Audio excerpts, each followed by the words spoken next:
पहले ओड की बात कर लेते हैं। तो ode is a Greek term and which means simply a song that is a lyrical poem. It is simply the reflection or the representation of emotions and sudden emotions. Sometimes there is a great deal of reflection on the part of the poet. तो वो जो lyrics में होती हैं, intensity of emotion, reflection, वो सब इसमें होती है। इसकी एक स्पेशलिटी और होती है, ode is always a kind of lyrical poem in which some personified object is addressed by the poet. A lyrical poem in which some personified object क्या हो सकता है? Anything, some dead, abstract, non-human being, etc. Any dead or any abstract idea or any non-human being which is personified, which is treated as a human being. And when after treating it a human being, when it is directly addressed, so it becomes an ode, is directly addressed by the poet. और फिर reflection उसका उसी object के according शुरू हो जाता है. What ever object is addressed, treating it to be human being, so there is an element of dramatic poetry even. Ode में आपका थोड़ा सा ड्रामेटिक टच भी होता है. Dramatic means it is a sort of dialogue between the poet and the thing और the person और the object personified and addressed. So एक वर्चुअल डायलॉग भी इसमें होता है. अगर दूसरे सेंस में देखा जाए आप इसको, तो ये क्या है, एक इलेबोरेट स्टैंजा लेकर के, मतलब it is not in short stanzas. Ode जब भी होगा, नॉर्मली जितने भी ओड्स होते हैं वो एक इलेबोरेटेड स्टैंजा फॉर्म में होते हैं, इन इलेबोरेट स्टैंजा फॉर्म. अब इलेबोरेट से आपका पता चल रहा है, इलेबोरेट मतलब क्या है कि commonly the stanza is 9, 10, 11 lines long. इस तरह के स्टैंजाज होते हैं नॉर्मली, आपने देखे हुए होंगे. ओड ऑन इमॉर्टिलिटी, सो उसमें इरेगुलर ओड के कैटेगरी में आता है, तो उसमें कई सारे 11 लाइंस के स्टैंजाज हैं. कीट्स के, शैले के आपने देखे होंगे, तो इनमें भी लंबे लंबे स्टैंजाज हैं. तो अब वो लंबा स्टैंजा किस चीज को सपोर्ट करता है? elaboration of their thoughts. So when the thoughts are lofty, the sentiments are highly stylized or intense sentiments, the sentiments are serious and of elevated quality. So वो elaboration और वो sentiments का intense होना, serious होना, elevated होना, वो stanza form उसको support करता है. That's why they are longer stanzas. इसलिए ओड्स जितने भी होते हैं नॉर्मली वो इस तरह के लॉन्गर स्टैंजा पैटर्न को फॉलो करते हैं. तो इलेबोरेट स्टैंजा फॉर्म सूट करती है उस पर्पस को, इसलिए वो यूज की जाती है. ठीक. अब ओड्स नॉर्मली आप देखोगे, so it is not about some object, sometimes some event is also described. So वहां से आप इसको देखोगे, odes are of two kinds. Basically purpose को लेकर के अगर आप देखोगे, एक तो टाइप्स होंगे इसकी स्ट्रक्चर को लेकर के, और एक होंगे पर्पस को लेकर के. तो पर्पस को लेकर के आपके दो तरह के, two purposes. First, public odes. एक तो पब्लिक ओट्स होते हैं और एक प्राइवेट ओट्स होते हैं. पब्लिक ओट्स बेसिकली किसी पब्लिक इवेंट को, किसी पब्लिक हैपनिंग को बेस बना करके, उसको एड्रेस करके, उसके ऊपर अपनी स्टाइलाइज्ड और एलेबोरेटेड थॉट्स अगर एक्सप्रेस की जाए थोड़े सीरियस टोन में, एलिवेटेड टोन में, तो वो ओड कहते हैं उसको. यानी ओड में जो एपिकल ग्रेटनेस जो होती है वो होती है. लेकिन अब एपिक एक length, highly elaborated grand style की पोम होती है, उसको मिनिएचर में, अगर उसी स्टाइल को मिनिएचर में अगर कैच किया जाए, तो वो ओड में आपको रिफ्लेक्ट मिल सकता है, उसका रिफ्लेक्शन मिल सकता है. पब्लिक ओड्स कौन से होते हैं? अगर पब्लिक ओड्स की बात करोगे आप, दोनों होते लिटरेरी ओड्स हैं. मतलब लिटरेरी ओड्स को आप दो कैटेगरी में डिफाइन कर सकते हो, दो काइंड्स में डिफाइन कर सकते हो. तो सम odds, they detail or they describe or they are used for ceremonial occasions. Some ceremonies, some commemoration, in fact इसको commemoration भी आप कह सकते हो, commemoration of some event, public event क्या हो सकती है? Sometimes it is the death of some leader, sometimes it is funeral service of some great person, it is sometimes it is birthday of some royal personage, or it is sometimes a coronation, or it is swearing in ceremony, or it is foundation ceremony, anniversary. इस तरह की जो भी public events हो सकती हैं वो आप लिख सकते हो यहाँ पे। तो कैसी होती हैं वो इवेंट्स लाइक फ्यूनरल, बर्थडे, और कोई स्टेट इवेंट। स्टेट का मतलब क्या है कि जो गवर्नमेंट कोई कंट्री को लेकर के कोई नेशनल फेस्टिवल है, तो स्टेट इवेंट। कोई फाउंडेशन सेरेमनी है, या फिर कोई एनिवर्सरी है, या सक्सेशन की एनिवर्सरी है, जो स्वेरिंग सेरेमनी होती है वो हुआ, कोरोनेशन हुआ, इनफैक्ट कोरोनेशन सेरेमनी है। सो इस तरह की कोई भी पब्लिक इवेंट, उसको अगर डिस्क्राइब किया जाए, उसको अगर पोएटिक वे में थोड़ा सा ग्रैंड तरीके से अपनी रिफ्लेक्शन, अपनी थॉट्स को एक्सप्रेस किया जाए, so they come in the category of odd.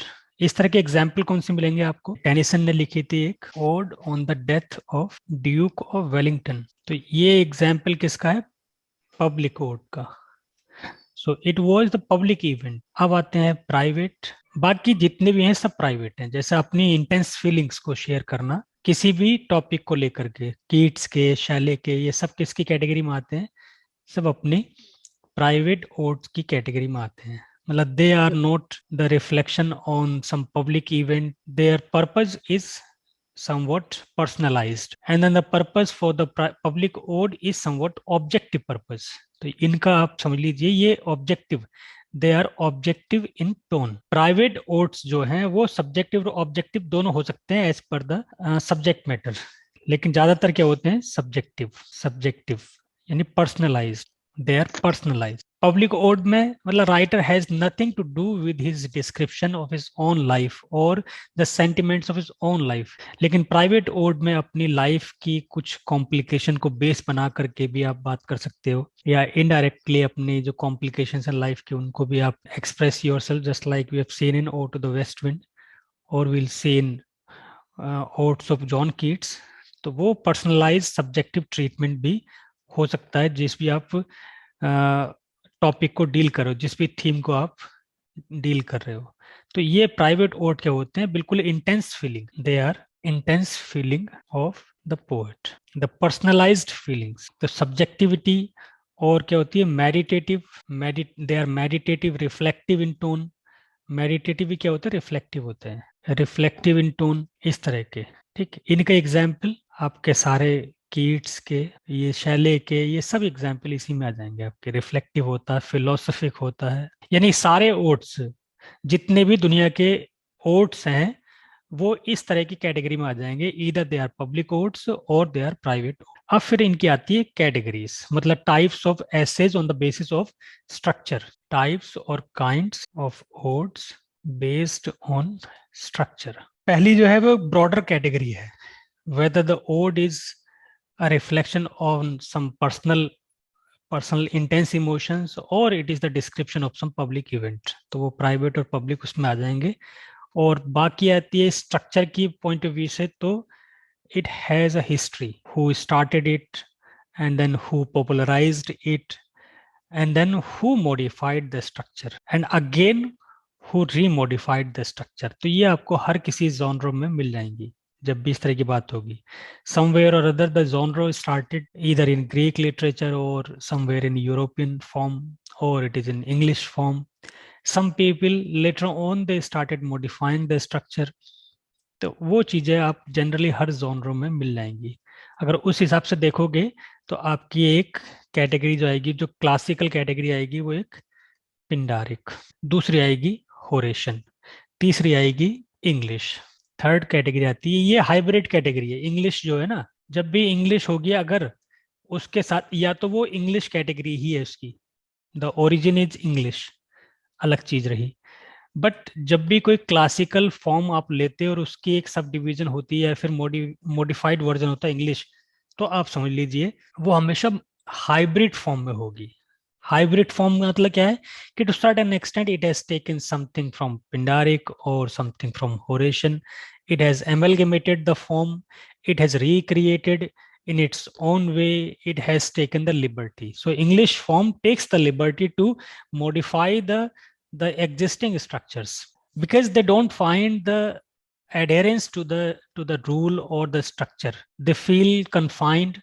They feel that they don't have a free play of their emotions and their feelings, and then their philosophy may not be expressed as freely if they find themselves completely confined in some classical structure. तो वो classical structure classical writers के लिए थी. जो modern writer जरूरी नहीं कि उसमें वो कन्फाइन होकर के काम करे. आप यही देखते हो कि जो मॉडर्निज्म का जो कॉन्सेप्ट है या फिर पोस्ट मॉडर्निज्म का जो कॉन्सेप्ट है या जितनी भी मॉडर्न थीम्स होती हैं, जॉनर्स होती हैं, वो कहते हैं बिल्कुल हाइब्रिड होती हैं, एक सेल्फ सेम टाइप की होती नहीं. मतलब उनको किसी एक जॉनर में कन्फाइन करना बहुत मुश्किल होता है. तो जब भी इंग्लिश फॉर्म का मतलब समझ लीजिए कि वो एक कहीं ना कहीं experiment with the classical forms, experimented and hybridized and modified version or hybridized version or amalgamated version of different other genres prevalent by that time. ऐसा समझ लीजिए. अब बात करते हैं पिंडारिक. पिंडारिक के और दो तीन और नाम हैं, तो उनसे भी आप समझ सकते हो. पिंडारिक को क्या कहते हैं? डोरियन ओड भी कहते हैं या कोरिक ओड. तीन तरीके से आप इसको जानते हो. पिंडारिक पिंडारिक क्यों कहते हो? Because it was the practitioner, the earliest practitioner was Pindar, the Greek master, Greek poet Pindar. That's why it is Pindaric. Why it is Dorian? Because they were originated in the region, in the district Dorian. ठीक, Dorian was the dialect or the district. Why it is choric? The structure is basically formed by the chorus, known after the poet Pindar. इसलिए पिंडारिक है. Greek poet. He popularized it. He originated this form. He developed this form. That's why it is named after him. Why it is Dorian? It is Dorian as it was originated in this dialect or district. District का name क्या था? Dorian itself. It is choric as it is usually sung by chorus. So initially it was, or primarily it was used for singing purpose, singing by chorus. It was not simply used for reading purposes. जैसे आपके सामने English sonnets जो हैं वो किस लिए? Reading purposes के लिए. When we feel like reading some poem, so reading इस पर्पज के लिए स्ट्रक्चर दूसरी होती है. और जब कोरिक या कोरस के लिए, और वो कोरस को फिजिकली गाया जाए, मतलब वो जो सॉन्ग को कोरस के थ्रू फिजिकली गाया जाए, तो उसके लिए स्ट्रक्चर दूसरी फॉर्म की जाती है. इसलिए मतलब जो स्ट्रोफे, एंटी स्ट्रोफे और रिपोर्ट, ये जो स्ट्रक्चर है वो बेसिकली कोरस को सपोर्ट करती है, यानी कि वो मूवमेंट बेस्ड है. ये ओड जो है वो मूवमेंट बेस्ड होते हैं, इसलिए कोरिक है. ठीक, अब इसकी बात करते हैं आगे, जो इसकी मूवमेंट्स हैं. तो स्ट्रक्चर बेसिकली जैसे भी बताया, कोरिक स्ट्रक्चर को लेकर के. कोरिक क्यों है? क्योंकि it is sung by the chorus, and chorus movement. अगर मूवमेंट किसी ओड को आपसे पूछा जाए कि what kind of ode follows movements, तो वो सिर्फ पिंडारिक ओड ही होगा. मूवमेंट्स ऑफ द कैरेक्टर्स और मूवमेंट्स ऑफ द कोरस, या सिंपली मूवमेंट्स. तो जिस ओड में, जिस टाइप के ओड में मूवमेंट्स होती हैं, वो पिंडारिक होता है. तो मूवमेंट बेस्ड ओड है आपका ये पिंडारिक या कोरिक. मूवमेंट कौन सी होती है? एक तो क्लॉकवाइज, एक एंटी क्लॉकवाइज, और एक no movement at all, standing still. तो मूवमेंट 3 होते हैं. Strophe, anti strophe. अब स्ट्रोफ क्या होती है? ये क्लॉकवाइज होती है. क्लॉकवाइज मतलब इधर से स्टार्ट होकर के इधर को जाओ, लेफ्ट टू राइट. जो क्लॉकवाइज होती है हमेशा क्लॉकवाइज लेफ्ट टू राइट ही होती है. एक फिर होती है एंटी स्ट्रोफे, ये एंटी क्लॉकवाइज. तो इसको आप क्लॉकवाइज भी कहते हो और इसको एंटी क्लॉकवाइज, यानी कि ये उल्टी चलती है, right to left, anti clockwise. और फिर एक होती है epode, where there is no movement, ठीक, यानी स्टैंडिंग स्टिल। ये मूवमेंट वाला ओड जो होता है ये होता है। इसके एग्जाम्पल्स आप देख लीजिए, एंड्रयू मार्वेल ने लिखे और टॉमस ग्रे ने लिखे। कौन सा था? Upon Cromwell's return from Ireland. दूसरा टॉमस ग्रे के प्रोग्रेसिव पोएजी और the bard, Horatian ode. Horatian ode का दूसरा नाम क्या है? लेस्बियन। अब लेस्बियन किस सेंस में? It was originated in the island of Lesbos, so lesbian is not considered to be in a modern context, ठीक, वो जेंडर स्टडीज वाला लेस्बियन यहाँ पे नहीं है, यहाँ पे ये लेस्बोस से एक एडजेक्टिव है। देखिए होरेशन ओड को ही इनफैक्ट इंग्लिश ओड भी कहते हैं। होरेशन ओड रिलैक्स्ड फॉर्म है पिंडारिक ओड की, और इन दोनों की ही रिलैक्स्ड फॉर्म है इंग्लिश, और इंग्लिश को ही आप इसमें भी काउंट कर सकते हो। यानी कि अगर आपसे पूछा जाए कीट्स के ओड्स को अगर कहा जाए तो या तो वो इंग्लिश फॉर्म ही है, अगर फिर भी आपसे कहा जाए कि इन दोनों में से कौन सा है तो फिर आपका वो होरेशन होगा। इसके बाद में हाँ, अब ये क्या है होरेशन, तो ये named after Horace, it was popularised by Horace, he was a Roman poet satirist, Catullus. ये दोनों रोमन पोएट्स थे, ये भी रोमन पोएट है। तो इन लोगों ने क्या किया इसमें पिंडारिक ओड में जो दो रिलैक्सेशन कर दिया, मतलब it is no longer restricted to the movements और it is not longer restricted to be sung by the chorus. Chorus की उसमें बाध्यता बिल्कुल खत्म कर दी कि अब ये क्या है कि it is meant to be read rather than to be performed और संग बाय कोरस, इसलिए ये होरेस के नाम पे ही होरेशन है। फिर Lesbos, it was originated island of Lesbos, तो ये लेस्बोस का एडजेक्टिव है, that's why it is lesbian. अब इंग्लिश ओड तो जब भी होगा तो वो एमलगेमेटेड, एक्सपेरिमेंटल, या तो फिर वो इंग्लिश ओरिजिन ही होगी इसकी। अब ये होते कौन से हैं, इनको क्यों कहा जाता है?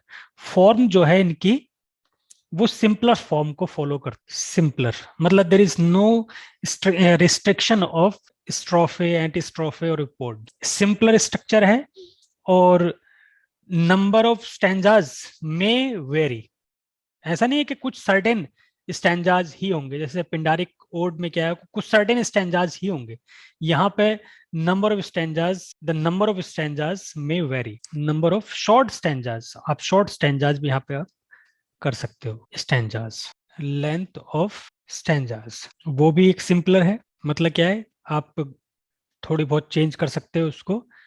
और ये क्या है कि the upcoming authors, the upcoming poets can easily imitate them, provides freedom and flexibility and choice to the poet to suit his purpose और जीनियस, जो उसका टाइप है, जो उसके अंदर से बातें निकलती हैं, तो उस चीज को पूरा सुटेबल फॉर्म बनाने के लिए ये एक फ्लेक्सिबल फॉर्म है।